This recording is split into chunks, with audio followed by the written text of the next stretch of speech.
అమ్మమ్మల కాలం నాటి విధానంలో కొరివి కారాన్ని పక్కా కొలతలతో మీకు తెలియజేయబోతున్నాను. ఏడాది పాటు ఖచ్చితంగా నిల్వ ఉంటుంది ఈ విధమైన టెక్నిక్ను పాటిస్తే.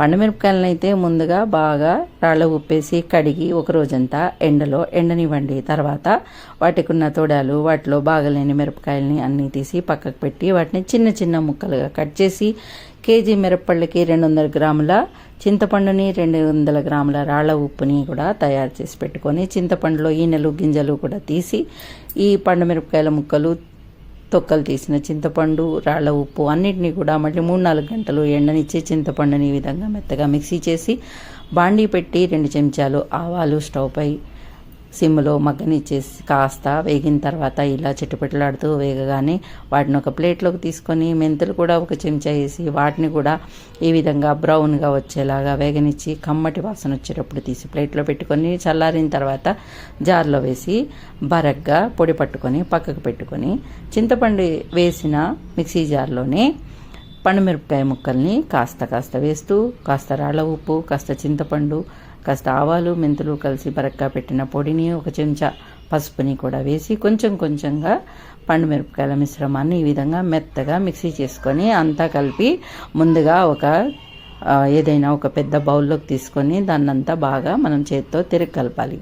ఇలా కలిపిన దాన్ని మీకు అందుబాటులో ఉన్న జాడీ కానీ సీసా కానీ వాటిలో పెట్టుకోండి. ఇప్పుడు దానిలో తాలింపు పెడుతున్నాను. ఒక 2 ఎండుమిరపకాయలు, చెంచా ఇంగువ, 2 చెంచాల ఆవాలు, 2 చెంచాల మినపప్పు, కాస్త కరివేపాకు.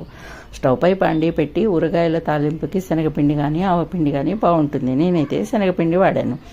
మినపప్పు వేసి, ఎండుమిరపకాయలు వేసి, ఆవాలు వేసి, ఇంగువ, కరివేపాకు కూడా వేసి కాస్త బ్రౌన్గా వచ్చి చిట్పట్లాడేటప్పుడు స్టవ్ ఆపేసి విడిగా నేను కాస్త తీసి పెట్టుకున్నటువంటి పండుమిరపకాయల కారం ముద్దని ఇందులో పూర్తిగా కలయనిచ్చేసి కాసేపు ఉంచి గుమగుమలాడుతూ వాసన వస్తుంటే ఇంకా ఆలస్యం అయితే చేయకుండా వేడి అన్నంలో నెయ్యేసుకొని కమ్మగా కడుపు నిండా అయితే అన్నం తిన్నాను. ముఖ్యంగా ఈ పచ్చడి కోసము మిరపళ్ళు, చింతపండు, ఉప్పుని ఎక్కడా తేమ లేకుండా ఒక రోజంతా ఎండబెట్టుకోవడము, తరిగిన తర్వాత కూడా ఒక 2-3 గంటలు ఎండకి ఆరనివ్వడము ప్రధానం. తర్వాత మన చేతులు కానీ మనం వాడే పాత్రలు కానీ మిక్సీలు కానీ రోళ్ళు కానీ ఏవి తేమ లేకుండా చూసుకోవడం. ఇలా చేస్తే ఖచ్చితంగా ఏడాది పచ్చడి ఎలా పెట్టారో అలాగే ఉంటుంది.